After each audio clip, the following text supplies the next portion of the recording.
And now a funny break with 2010 Thurber Prize for American Humor winner for his book, How I Became a Famous Novelist. We have Steve Hely here today. Yay. Hello. Hi. Okay, the audience. He is an American author and television writer. He's a co-author of the comic travelogue, The Ridiculous Race, which kind of feels like 2021 right now, and co-host of the podcast, The Great Debates. He's written for such TV shows as The Late Show with David Letterman, The Office, 30 Rock, Veep, and American Dad. So we are very excited to have you. It's been a long time since I've seen you in person, so I appreciate you jumping on Zoom TV with us today. Fire away. All right. What is your favorite word? The first word that popped into mind is mucus. Ooh. It's just a very evocative word. It's potent. Oh, that's also a good word. Yeah. Number 2, what is your least favorite word?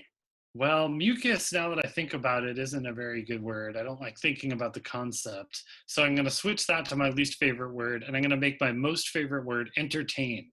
Number 3, name one thing on your bucket list.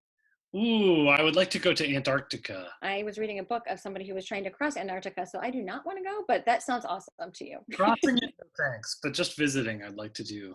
Number 4, favorite book you read as a kid. I loved choose your own adventure books. I had one about samurais that was really good. I loved Dear Mr. Henshaw. That was a young adult book about a kid writing to an author. I loved Tales of a Fourth Grade Nothing. That really made me laugh. Those are some of my favorites. Number 5, what sound do you love? Ooh, I like the sound of ocean waves. I like the sound of a seagull. I'll put those 1 and 2, both maritime seaside sounds. What smell do you hate? I don't like burning stuff, like food that's getting burnt in the oven. That really troubles me. Number 7, who is your favorite humorist? Well, I love Dave Barry, one of this year's nominees. He used to make me laugh a lot when I was a kid. I'll say him.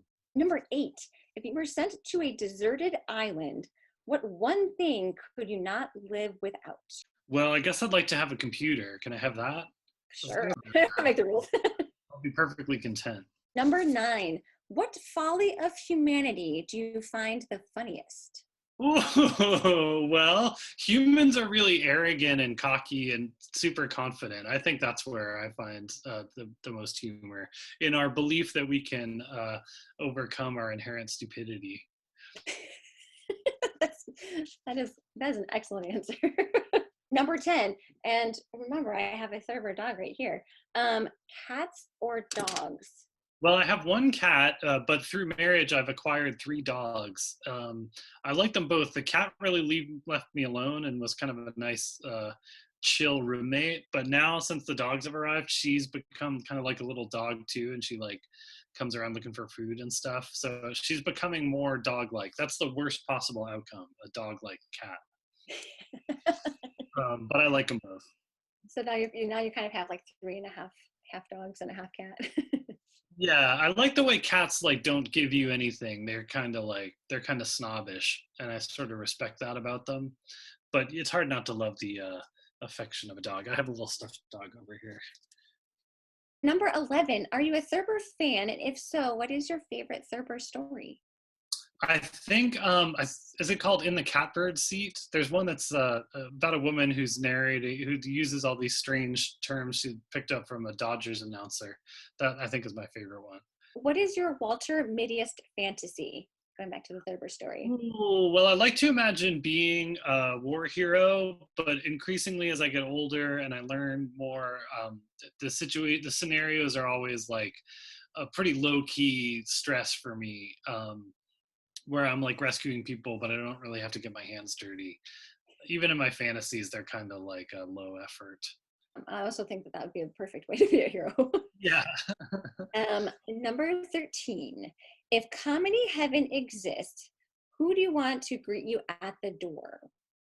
Oh man. Well, I'd love to meet some of the classic guys, Jonathan Swift and I don't know. Some names came to mind of people who've all since been canceled. So none of those guys, they're out. Comedy heaven. Well, look, he's still alive, but I'd like to meet Steve Martin. I'm not wishing him dead. I just hope that he'll be in heaven. Awesome. Well, that was a speed round. I'm very impressed with how fast you could come up with everything. Is there anything you want to share with us? Anything upcoming? Something fun that you're working on? Anything you want to? No, I've been writing some books. People can follow me on my website. I've got the podcast. I'm highly available, so anyone can find me pretty much anywhere just by typing my name into the internet. Perfect. And again, so I speak correctly, the podcast was The Great Debates. That's right. Yeah. So I know a lot of us are digging into podcasts and things right now. So check that one out. Thank you so much, Steve. It has been a long time since I got to see you in person, and hopefully at some point soon I'll see you in person again. But thank you for playing along today.